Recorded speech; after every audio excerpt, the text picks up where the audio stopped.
الحمدللہ رب العالمین والصلاة والسلام علی خاتم النبیین اما بعد فاعوذ باللہ من الشیطان الرجیم بسم اللہ الرحمن الرحیم۔ امیر اہل سنت کے 163 ارشادات۔ دعائے جانشین امیر اہل سنت یا رب المصطفیٰ، جو کوئی 17 صفحات کا رسالہ امیر اہل سنت کے 163 ارشادات پڑھ یا سن لے، اسے سچا عاشق رسول بنا اور دین کی خدمت کا خوب جذبہ عطا فرما۔ آمین بجاہ خاتم النبیین صلی اللہ علیہ وآلہ وسلم۔ فرمان مصطفیٰ صلی اللہ علیہ وآلہ وسلم، جس نے مجھ پر ایک بار درود پاک پڑھا، اللہ پاک اس پر 10 رحمتیں بھیجتا ہے۔ صلو علی الحبیب صلی اللہ علی محمد۔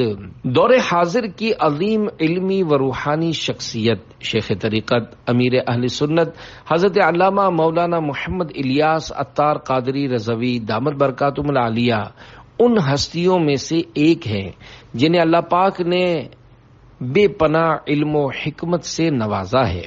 آپ کے ملفوظات و ارشادات سن کر لوگ اخلاق و کردار کے پیکر بنتے اور دین و دنیا کی ڈھیروں برکتیں سمیٹتے ہیں۔ آئیے ہم بھی ان کے ارشادات سن کر اپنے علم و عمل میں اضافے کی کوشش کرتے ہیں۔ امیر اہل سنت کے 163 ارشادات۔ نمبر 1، مومن کا ہر کام ایسا ہونا چاہیے جس میں آخرت کا بھلا ہو اور کوئی ایسی بات نہ ہو جس میں آخرت کا نقصان ہو۔ نمبر 2، اپنے اندر دینی درد پیدا کرنے کے لیے پیارے آقا صلی اللہ علیہ وآلہ وسلم کی دین اسلام کے لیے قربانیوں کا مطالعہ کیجیے۔ نمبر 3، اپنی جان بچانے کے لیے دوسروں کو نہیں پھنسانا چاہیے۔ نمبر 4، جو مجھے میری غلطی بتائے وہ میرا محسن ہے۔ ہم سب کا یہ ذہن ہونا چاہیے۔ نمبر 5، اپنے منہ سے اپنے آپ کو علامہ یا عالم کہلوانے کی بجائے عاجزی کرنی چاہیے۔ نمبر 6، ایک عالم و مفتی کو بھی احیاء العلوم گھول گھول کر پینی چاہیے، انشاءاللہ فتاوی میں نکھار آ جائے گا۔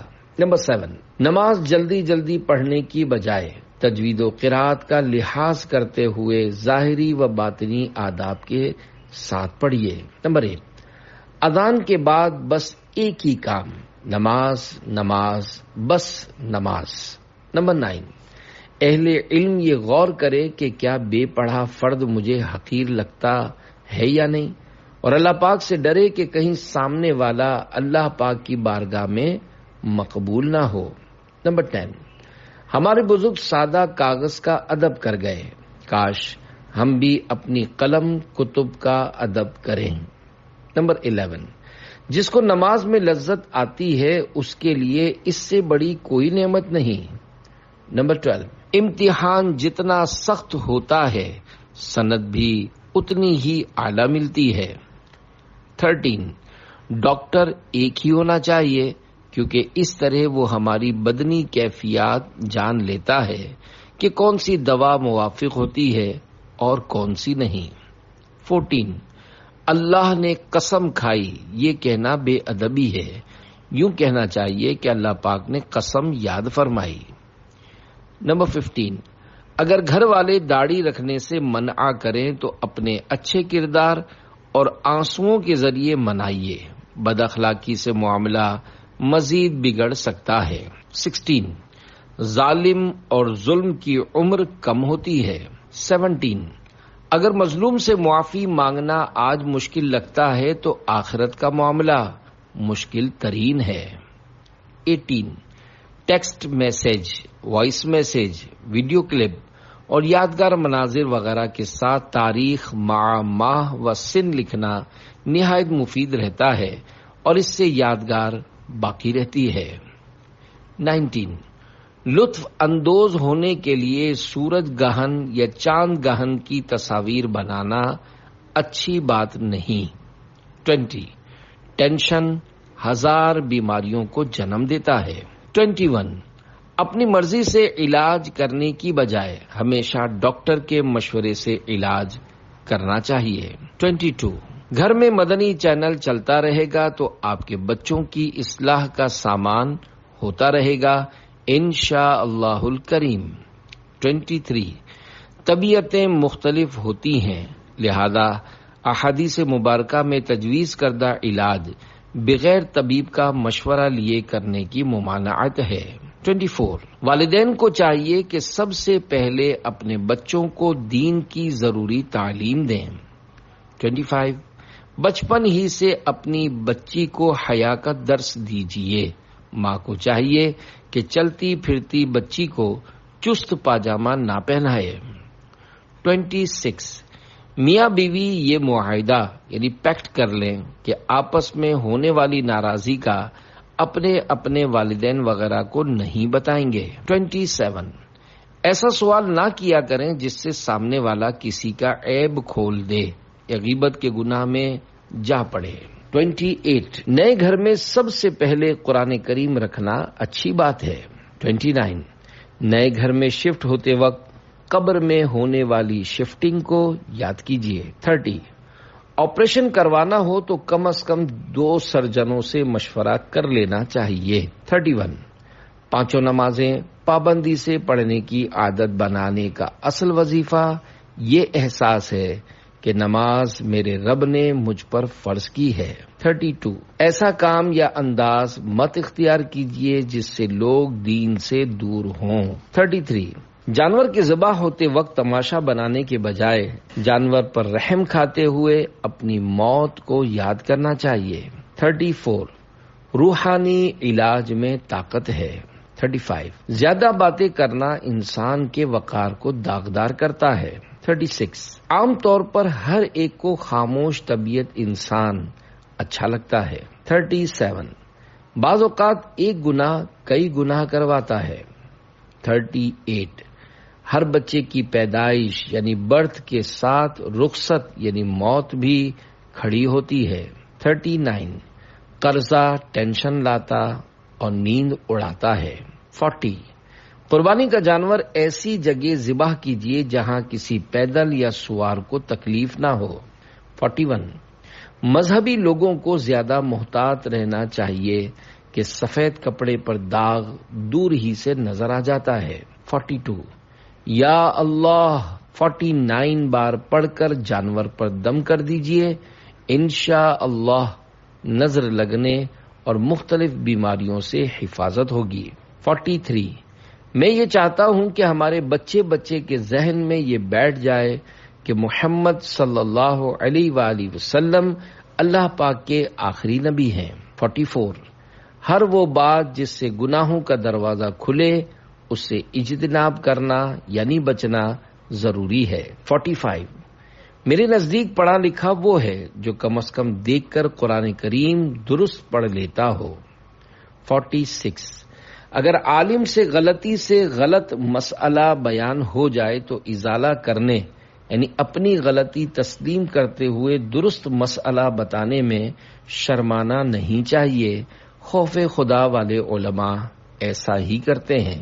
47 جانور ذبح ہوتے اور تڑپتے وقت اپنی موت اور نزا کی تکلیفوں کے خیالات پیدا کرنے چاہیے تاکہ آخرت کی یاد آئے۔ 48 اردو زبان سیکھنی چاہیے کیونکہ ہمارا بہت سا دینی لٹریچر اردو میں ہے۔ 49 مصیبت میں ملنے والے ثواب کی خوشی میں مسکرانا کمال ہے۔ 50 آدمی تو آدمی اگر جانور بھی نرم مزاج ہو تو اچھا لگتا ہے۔ 51 بچہ ہو یا بڑا جس کو پیار دو گے تو پیار پاؤ گے۔ 52 جن مناظر کو دیکھنے پر نہ ثواب ہو نہ گناہ انہیں دیکھنے کا بھی قیامت کے دن حساب ہوگا۔ 53 ایسے لوگوں کی صحبت میں بیٹھنا چاہیے جن کے اعمال کے ساتھ ساتھ عقائد و نظریات بھی 100% قرآن و حدیث کے مطابق ہوں۔ 54 اس دور میں میرے پاس سنیت کا معیار اعلی حضرت امام احمد رضا خان رحمت اللہ علیہ ہیں، جو یہ فرمائیں اس پر آنکھیں بند ہیں۔ 55 جانور کو ذبح کے وقت ہونے والی تکلیف کے مقابلے میں انسان کو روح نکلتے وقت کئی گنا زیادہ ہوتی ہے۔ 56 فضول باتوں سے بچنے کا ذہن ہوگا تو گناہوں بھری باتوں سے بچ بھی سکیں گے۔ 57 جو جانور راہ خدا میں قربان کیا جاتا ہے وہ بڑا خوش نصیب ہے۔ 58 دینی طلباء کرام اور اسلامی مطالعہ کرنے والوں کو دینی کتب ممکن ہو تو اپنی جیب ہی سے خریدنی چاہیے، انشاءاللہ برکتوں میں اضافہ ہوگا۔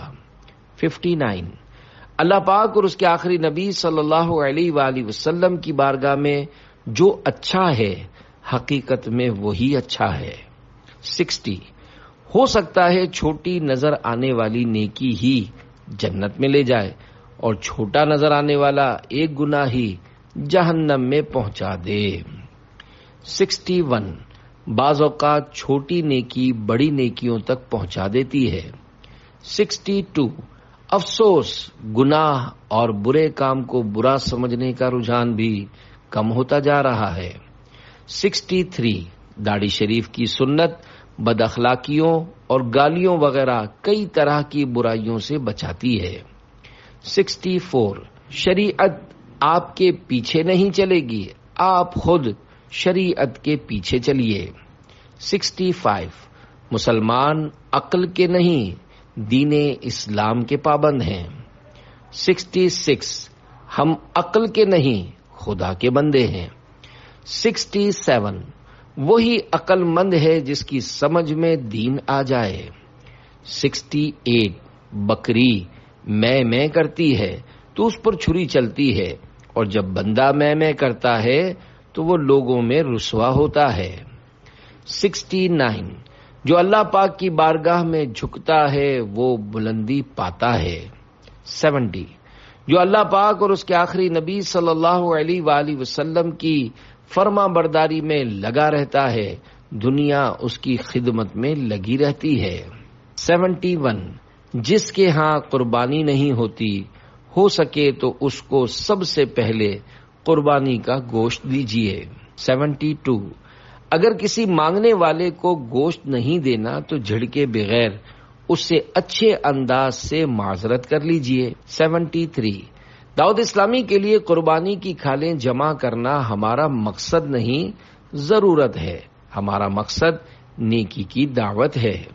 74 قربانی کی کھالیں اکٹھی کرنے میں با جماعت نماز نہیں چھوٹنی چاہیے، کھال جاتی ہو تو جائے، نماز ہرگز نہ جائے۔ 75 دنیاوی لذیذ کھانوں کی ہرس کی بجائے جنت کے لذیذ کھانوں کی ہرس کیجیے۔ 76 اللہ کریم کے آخری نبی صلی اللہ علیہ وآلہ وسلم کی امت میں پیدا ہونا انمول نعمت ہے۔ 77 غذا کتنی ہی عمدہ ہو اس کا حد سے زیادہ استعمال نقصان دہ ہے۔ 78 تیز آندھی یا شدید بارش وغیرہ کے مناظر سے لطف اندوز ہونے کی بجائے ان سے عبرت حاصل کرنی چاہیے۔ 79 14 اگست کا دن یوم تشکر یعنی اللہ پاک کا شکر ادا کرنے کا دن ہے کہ اس نے ہمیں آزادی کی نعمت عطا فرمائی۔ 80 ہماری ہزاروں عبادتیں اللہ پاک کی کسی ایک نعمت کے 1000ویں حصے کے شکر کا حق ادا نہیں کر سکتی۔ 81 محسن یعنی احسان کرنے والے کا احسان ساری عمر ماننا چاہیے۔ 82 عزت دو عزت ملے گی۔ 83 عاجزی و انکساری کے ذریعے ہی کسی شخص کے دل میں داخل ہوا جا سکتا ہے۔ 84 قبرستان عبرت کا مقام ہے۔ 85 ہر نیک اللہ پاک کا ولی نہیں ہوتا جبکہ اللہ پاک کا ہر ولی ضرور نیک ہوتا ہے۔ 86 بے نمازی نیک شخص نہیں ہے۔ 87 بچوں کو موبائل سے دور رکھنے ہی میں عافیت ہے۔ 88 اپنی نیکیاں چھپانا بہترین کام ہے۔ 89 چہرے کا حسن یعنی نور اللہ پاک کی عبادت سے ہوتا ہے۔ 90 اگر آپ کسی کو سمجھانا چاہتے ہیں تو حکیمانہ انداز اپنائیے کہ اصلاح فقط اسی طرح ہو سکتی ہے، ورنہ جارحانہ انداز ضد پیدا کرتا ہے۔ 91 سوشل میڈیا پر کسی کو سمجھانا نہیں بلکہ اسے ذلیل کرنا ہے۔ 92 اسلام اپنے مسلمان بھائیوں سے حسن ظن رکھنے کی تعلیم دیتا ہے۔ 93 محبت اولیاء بڑھانے کا ایک طریقہ یہ ہے کہ اولیاء کرام سے محبت رکھنے والوں کی صحبت اختیار کی جائے۔ 94 کسی کو شہرت حاصل ہو جانا اس بات کی دلیل نہیں کہ اسے رضا الہی کی منزل بھی حاصل ہو گئی۔ 95 جو مصائب و آلام یعنی مصیبتوں اور غموں پر صبر کرنے میں کامیاب ہو جاتا ہے وہ اللہ پاک کی رحمتوں کے سائے میں آ جاتا ہے۔ 96 دوسروں کا انجام دیکھ کر اپنے لیے عبرت کے مدنی پھول چن لینا عقل مندی ہے۔ 97 دل کی سختی کا ایک سبب ذکر الہی کے علاوہ زیادہ کلام یعنی گفتگو کرنا بھی ہے۔ 98 بزرگان دین رحمت اللہ علیہم کے واقعات سن کر سبحان اللہ کہنے کے ساتھ ساتھ ان کی سیرت پر عمل کرنے کی کوشش بھی کی جائے۔ 99 آب زمزم کا ایک قطرہ پانی سے بھری دیگ میں بھی ڈال دیا جائے تو برکت کے لیے کافی ہے۔ 100 اپنی اصلاح کی کوشش جاری رکھیے کیونکہ جو خود نیک ہو وہ دوسروں کے بارے میں بھی نیک گمان یعنی اچھے خیالات رکھتا ہے، جبکہ جو خود برا ہو اسے دوسرے بھی برے ہی دکھائی دیتے ہیں۔ 101 اچھی نیت سے معاف کرنا کار ثواب ہے۔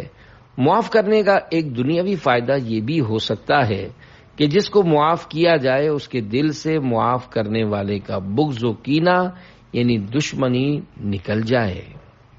102 اپنے بچوں کے سامنے اس نیت سے اللہ اللہ کیا کریں کہ وہ بھی اللہ اللہ کرنے والے بن جائیں۔ 103 نماز میں لباس عمدہ سے عمدہ ترین ہونا چاہیے۔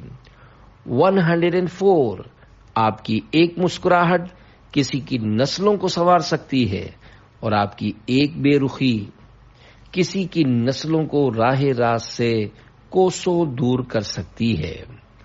105 سب کے ساتھ شفقت اور حسن اخلاق سے پیش آئیں گے تو لوگ آپ سے محبت کریں گے۔